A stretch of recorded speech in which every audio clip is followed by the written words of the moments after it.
Bonsoir, bienvenue à InfoCam. En manchette cette semaine, on parle sport collégial avec Julie Saint-Pierre.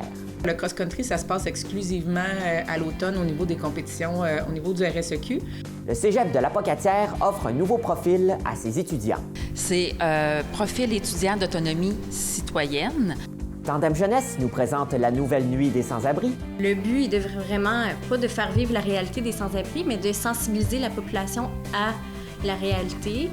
Et le gala de la Société du roman policier de Saint-Pacôme arrive bientôt. Encore une fois, on va remettre le prix Saint-Pacôme du meilleur roman policier québécois.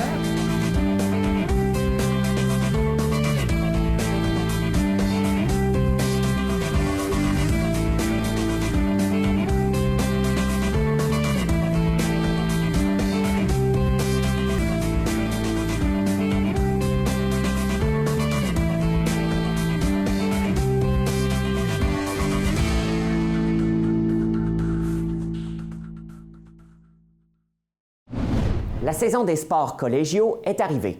Benoît Meuret rencontre Julie Saint-Pierre pour nous en parler. Donc, je suis avec Julie Saint-Pierre. Bonjour, Julie. Bonjour. On parle de sport collégial aujourd'hui. Donc, entre autres, en ce moment, il y a le cross-country mix qui est commencé. Oui, dans le fond, le cross-country, ça se passe exclusivement à l'automne au niveau des compétitions, au niveau du RSEQ. On a déjà une compétition de passé. Cette année, on a une belle équipe là, formée de 12 coureurs et 12 coureuses, donc un total de 22 participants aux compétitions.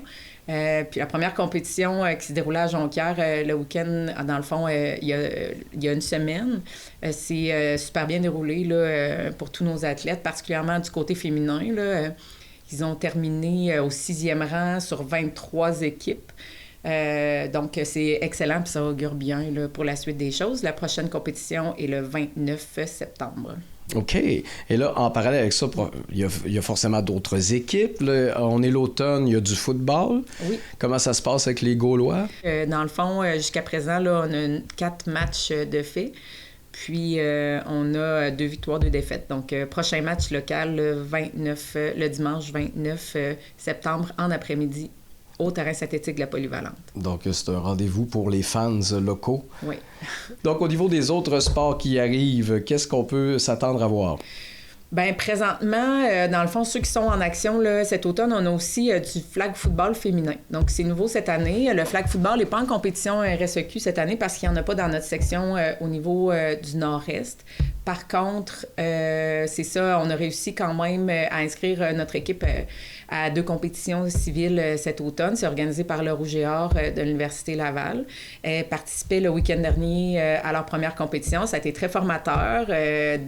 De ce que j'ai compris, là, après discussion avec elles, là, elles ont appris beaucoup, puis elles ont vraiment apprécié leur compétition. Alors, elles ont bien hâte à la prochaine, qui se déroulera le 5 octobre, aussi au PEPS de l'Université Laval.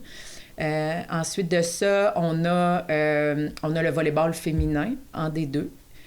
Puis au niveau du volleyball féminin des deux, ben ça va bien aussi. Puis leur première compétition civile se déroulera le 29 septembre. On a quand même plusieurs athlètes qui vont être en action à ce niveau-là. C'est une compétition civile, c'est en préparation à la saison. Saison qui débutera là, avec un premier tournoi la fin de semaine du 19 octobre à Amqui. OK. Ouais. Et dans ce qui se fait peut-être plus à l'intérieur, à l'hiver, qu'est-ce qu'on peut voir? On va avoir du basketball. On a du basketball masculin en D3. Ça, la saison débute à la fin octobre. On a près d'une quinzaine d'athlètes cette année dans notre équipe. Puis on a 7 matchs locaux. Donc, si vous voulez savoir là, quand vont avoir lieu les matchs, ben vous allez pouvoir suivre notre page Facebook. Là, on tente d'annoncer toujours les matchs à peu près une semaine à l'avance. Là. Donc, les gens sont les bienvenus. Les matchs se déroulent ici même là, dans le gymnase du Cégep. Ensuite de ça, on va avoir aussi du badminton mixte. Au niveau du badminton, c'est une équipe composée de 16 athlètes. Puis la première compétition aussi là, va avoir lieu en octobre. Ensuite, nous avons du cheerleading. Oh, quand même. Cheerleading mix. On a des garçons et des filles qui font partie de notre équipe. On a débuté ça l'année passée.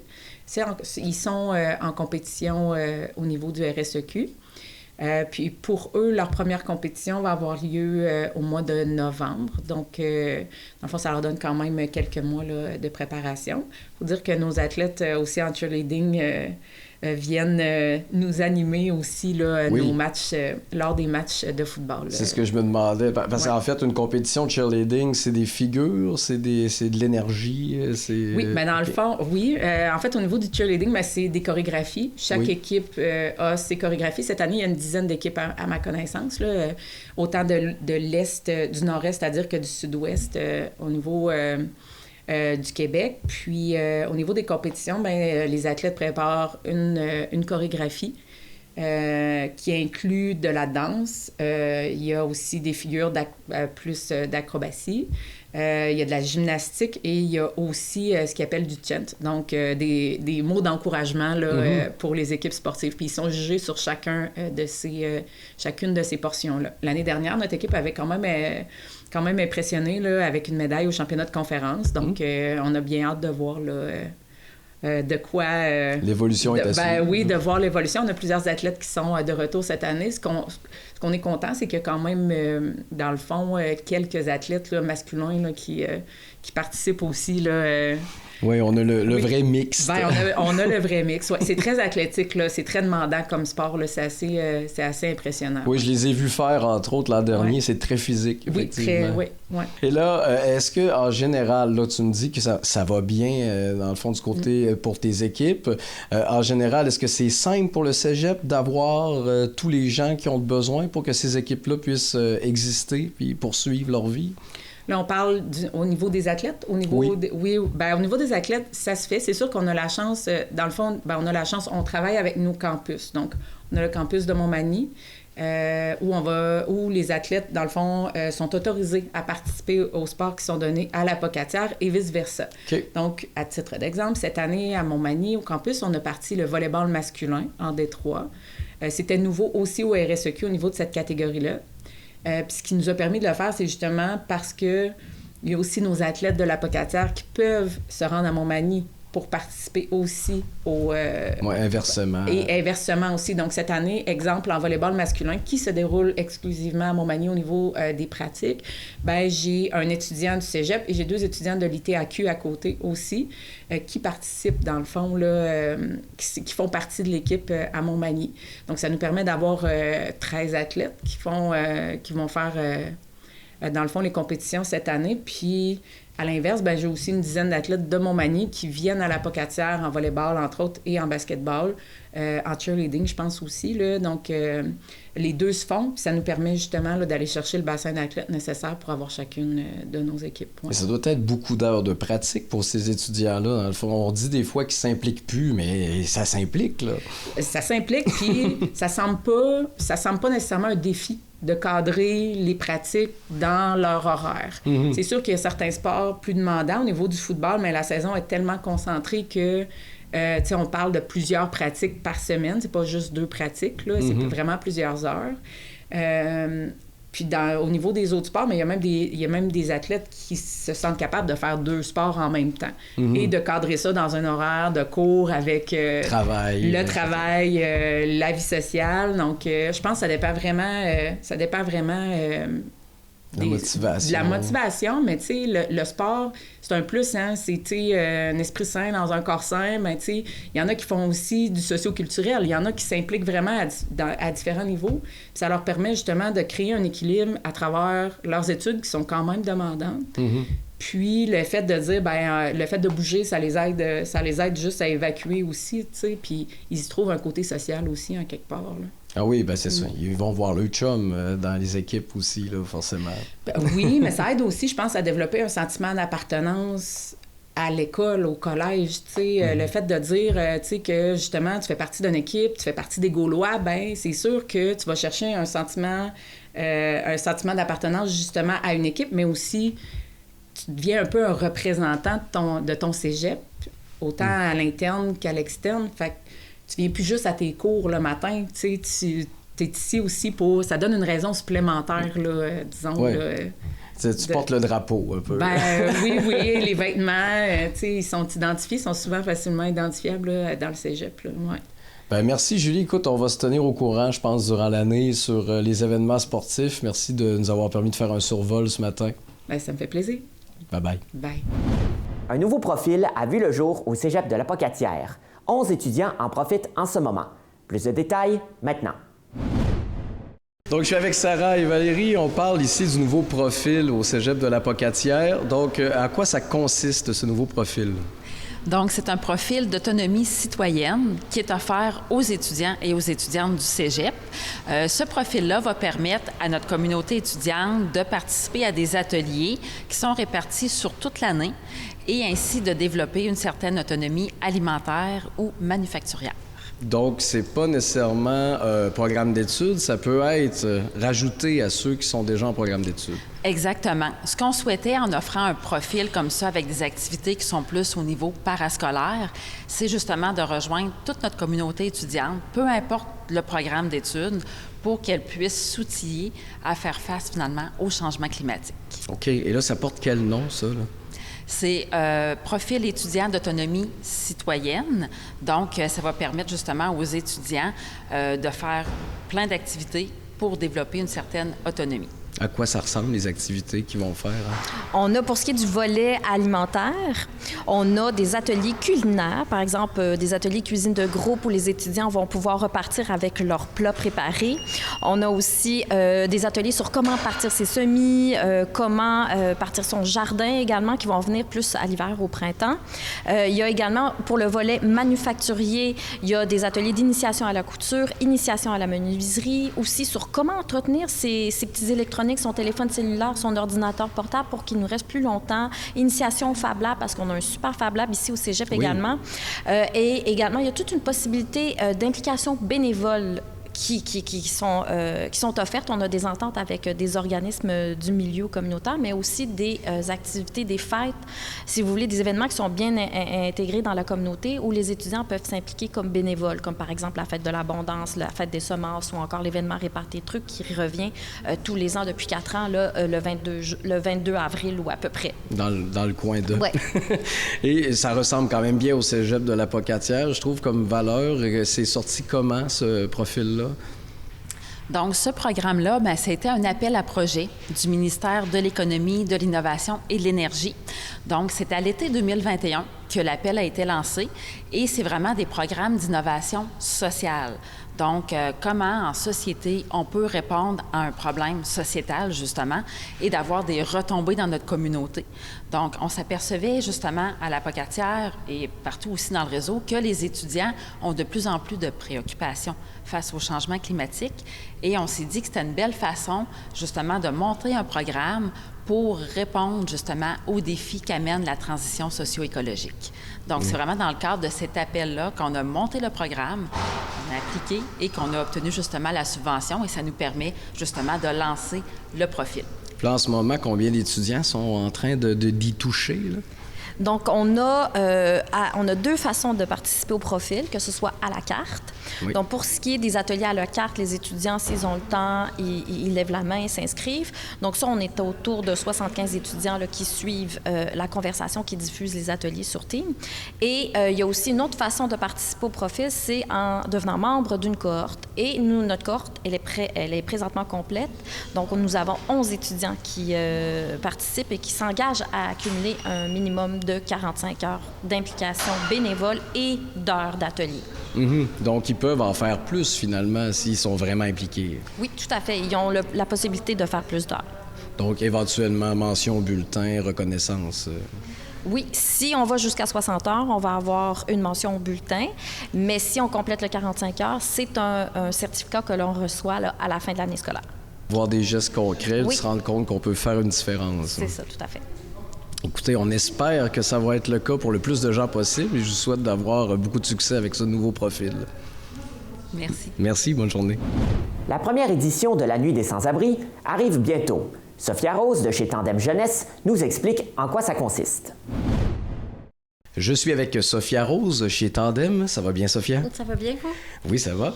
Écoute, on est bientôt près d'un événement que Tandem organise ici à la Pocatière, la Nuit des Sans-Abri. Oui, exact. Donc, est-ce qu'on en est rendu là? Oui, on est rendu là.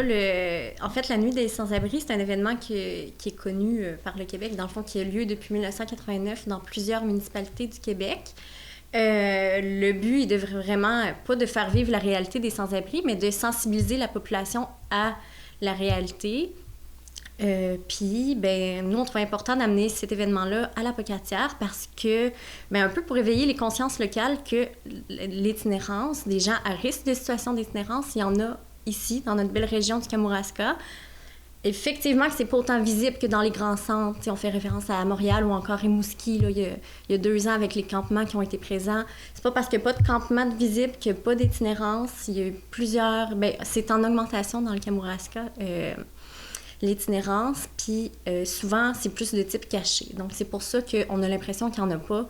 Mais oui, il y a des gens qui sont en situation de précarité. Dans le fond, les gens auraient peut-être, contrairement dans les grands centres, il y aurait peut-être plus honte d'en parler. Ils veulent pas trop que ça se sache ou... Puis ça fait qu'on est moins nombreux, donc c'est sûr qu'il y en a moins de situations, mais c'est pas parce qu'il y en a moins qu'il n'y en a pas.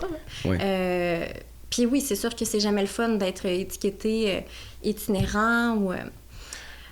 Fait que c'est ça. Le but, c'est vraiment, comme je disais, d'éveiller les consciences locales que oui, il y en a, puis un peu, c'est quoi les bonnes pratiques, c'est quoi les différents visages de l'itinérance, parce que c'est pas vrai que l'itinérance est causée juste par des troubles de toxicomanie ou des enjeux au niveau de la santé mentale.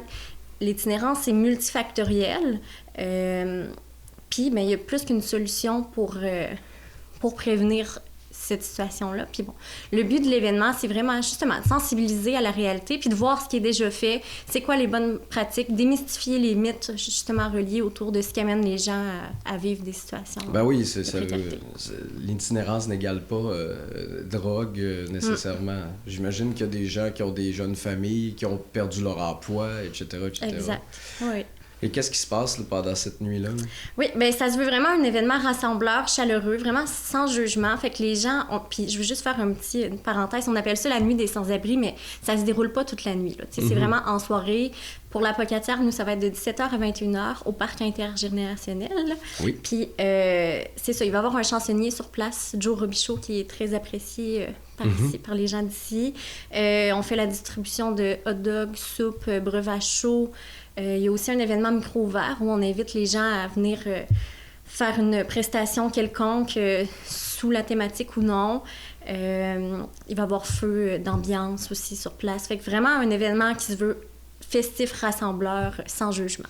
OK. Donc, un contexte de rassemblement pour sensibiliser. Oui, sensibiliser, être solidaire, puis ça ressemble à ça. Et là, quel jour on y va pour... Le 18 octobre, de 17h à 21h. Puis c'est ça, cet événement-là va avoir lieu partout au Québec en même temps. C'est toujours le 3e vendredi de chaque mois d'octobre. Parfait. Et vous, à Tandem, est-ce que vous êtes encore plus que jamais dans des situations où vos clients n'auraient tout simplement plus de... Oui, c'est sûr qu'on travaille de près et de loin à prévenir l'itinérance. Nous, on parle plus d'itinérance jeunesse, mais oui. Beaucoup de jeunes sont ici, puis s'ils n'étaient pas ici, il n'y aurait pas nécessairement de domicile. Donc, souvent, ils vont être ici pour prévenir l'itinérance, ou des fois, ils vont venir ici parce que, justement, ils étaient dans des situations précaires, justement, sous forme d'une itinérance cachée, ou faire du couchsurfing. Ils étaient chez un ami, chez un autre ami, puis finalement, ils se retrouvent dans la rue. Fait que nous, c'est sûr que la plupart de nos services sont en prévention pour l'itinérance, donc justement l'hébergement, le travail de rue, les appartements supervisés, le soutien au logement, fait que on travaille vraiment de près et de loin, oui, avec l'itinérance. Bon, merci beaucoup, en espérant que les gens puissent être sensibilisés un maximum. Merci. Merci. Le gala de la Société du roman policier de Sept-Pacôme attire encore beaucoup d'auteurs de polars de partout au Québec. Benoît Meuret a rencontré 2 de ses membres pour discuter de l'édition de cette année. Je suis avec des membres de l'Association du roman policier ici à Saint-Pacôme. Il y a un gala qui arrive bientôt, si je ne me trompe pas, le 5 octobre prochain. Qu'est-ce qu'on va retrouver dans ce gala? Alors, on va retrouver la 22e édition du gala du roman policier, ici même, au club de golf de Saint-Pacôme. C'est pour ça qu'on s'est donné rendez-vous ici. Encore une fois, on va remettre le prix Saint-Pacôme du meilleur roman policier québécois, un des 3 auteurs qui est finaliste. Et on a le grand plaisir de recevoir cette année Isabelle Richer, la journaliste de Radio-Canada, la journaliste judiciaire de Radio-Canada. Ça va être notre invité d'honneur qui va être sur place aussi. Alors, dans le cadre d'un souper qu'on appelle gala, qui est entrecoupé de repas, bien sûr, d'entrevues avec les auteurs. Alors, différents prix sont remis, dont le prix du meilleur roman policier qu'on garde pour la fin de soirée. La cerise sous le sommet. En plein ça. Et là, les gens qui veulent y participer, qui veulent être présents, est-ce qu'ils doivent acheter un billet d'avance? Est-ce qu'ils se pointent ici? Comment ça fonctionne? En fait, ils nous contactent par Facebook ou via l'adresse courriel info-romanpolicier@gmail.com. Et nous, on leur transfère le lien. C'est un lien Google Form, tout simplement. Les gens complètent. Puis on a les modalités de paiement, la façon de faire. On n'a plus de billets maintenant, papier qu'on remet. Là, on a une liste. Les gens vont nous payer et se présenter. Mais il reste encore de la place. On peut être on n'est pas encore à pleine capacité. On peut accueillir encore bien des gens. OK. Et là, cette année, là, est-ce qu'il y a eu une grosse affluence de participants? Est-ce que c'était plus intense que d'habitude? On se tient dans les mains? Ça varie beaucoup d'une année à l'autre, évidemment, parce que c'est lié au nombre de romans policiers qui sont publiés par les éditeurs québécois chaque année. L'an passé, on avait reçu 43 titres différents. Cette année, on en a reçu 33. On va peut-être en avoir 50 l'an prochain. C'est lié vraiment aux publications. Là, les éditeurs et certains auteurs qui publient à compte d'auteur nous envoient leurs livres sur base volontaire. Alors, ils savent qu'on existe, ils savent les modalités et on prend ce qu'on reçoit et puis on l'achemine au jury à chaque année. Donc, le jury, c'est formé de gens de l'association? Non, le jury est formé de spécialistes du roman policier, soit des critiques littéraires qui sont spécialisés dans le genre, soit des gens qui ont une bonne connaissance du roman policier parce qu'ils en ont lu beaucoup ou qui en ont écrit eux-mêmes. Alors, on a 3 membres du jury qui œuvrent à lire tous les romans reçus et qui font une première sélection, ensuite une deuxième, pour arriver au grand gagnant. Oui, parce qu'on est la capitale du roman policier. Exactement. Est-ce que vous êtes tous bénévoles dans cette association-là? Absolument. Donc, c'est la passion là, qui vous relie? Et on peut appeler ça de la passion, oui. On pourrait dire de l'abnégation aussi. Mais le prix est quand même substantiel. Oui. Ces sous-là nous viennent d'où à ce moment-là? C'est toujours une lutte à chaque année pour réussir à accumuler la somme qui va être remise parce que le grand gagnant reçoit 3 000 $. Oui. Les finalistes reçoivent chacun 500 $. Okay. Et il y a un autre prix également qui est attribué, c'est le prix Jacques Meyer du premier polar. Donc, c'est un auteur qui a commis pour la première fois un polar qui peut le gagner. Lui aussi reçoit 500 $. Donc, il y a cette somme-là à accumuler pour être capable de couvrir les prix. Puis, on a également, comme Yvonne l'a mentionné tantôt, le concours de nouvelles policières. Et encore là, il y a des prix qui sont remis à ou aux personnes qui sont considérées comme les meilleurs auteurs de l'année de nouvelles policières. Le concours de nouvelles policières, c'est un concours qui s'adresse aux amateurs. Donc, c'est des gens qui n'ont jamais publié officiellement de livres et qui sont invités à rédiger ce qu'on appelle une nouvelle littéraire policière. Donc, un récit avec une finale surprenante. Oui. Comme à peu près tous les romans policiers de toute façon. Et il y a une contrainte particulière, c'est que les gens qui participent ont l'obligation de démarrer leur texte par une phrase amorce qui contient chaque année le mot « saumon ». OK. Et ils ont des critères de longueur à respecter. Il y a un volet junior pour les 14 à 17 ans. Et là, bien évidemment, on essaie de faire le plus de publicité possible dans les écoles secondaires. Et le volet adulte, 18 ans et plus. Et puis, évidemment, les critères de longueur varient selon la catégorie à laquelle on appartient. Et ça, si on veut s'inscrire à l'une de ces catégories-là, dans le fond, on va à l'adresse mail? Oui, tout à fait. Les informations sont sur notre site Internet, romanpolicier-saint-pacôme.com. Et là, les règlements, là, pour cette année, évidemment, là, tout est clos. Alors, ça va aller décembre, janvier, alors où là, tout est remis en place. On publie sur notre page Facebook. Tous les règlements sont disponibles pour la nouvelle année. Mais en allant là, les gens qui vont s'inscrire au concours de nouvelles ont un formulaire à compléter qui confirme leur inscription. Tandis que pour le roman policier, ben, le dépôt de leur roman auprès du jury, c'est ce qui confirme leur inscription. Tout simplement, il n'y a pas de formulaire comme tel. Donc, on se rappelle, 5 octobre, il y a le gala. 6 octobre, on a à l'Apocatière votre porte-parole de l'année qui va être là. Et si on veut s'inscrire, on regarde sur le site Internet. Ça commence dans quelques mois. Oui, voilà. oui, tout à fait, c'est ça. Et cette année, justement, comme vous l'avez mentionné pour Isabelle Richer, on a une petite nouveauté cette année où le lendemain du gala, le dimanche 6 octobre à 10h à la bibliothèque de l'Apocatière, Isabelle Richer est présente pour donner un café-conférence à la bibliothèque La Mosaïque de l'Apocatière, tout au coût de 5 $, gratuit pour les étudiants. Donc, c'est une belle activité à la bibliothèque. Madame Richer, d'emblée, encore a accepté, là, tant qu'à être par ici, de nous faire bénéficier de sa présence un petit peu plus longtemps.